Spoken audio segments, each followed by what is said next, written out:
دیکھو کیا مقدر ہے صدیق و فاروق کے، جن کے گھر ہی رحمتوں کے خزینے میں۔ بھلا کیا کہا نبی پاک؟ حضور نے فرمایا میرے اوپر جس نے نیکی کی تھی بدلہ دے دیا ہے۔ یہ جو میرے ابو بکر صدیق ہے نا، ان کو میں اللہ کی بارگاہ میں لے جاؤں گا، کہوں گا مالک تو ہی بدلہ عطا فرما۔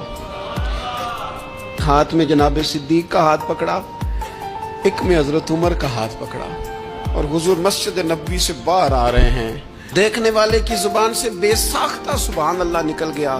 کیا شان ہے، کیا مقدر ہے۔ تو حضور علیہ السلام رک گئے اور روک کے فرمایا تو حیران ہو رہا ہے نا، تو حیران ہو رہا ہے نا کہ میں نے ایک ہاتھ میں ابو بکر کو پکڑا ہے، ایک میں عمر کو پکڑا ہے۔ فرمایا قیامت میں جب میری قبر کھلے گی تو میں اسی طرح قبر سے نکلوں گا۔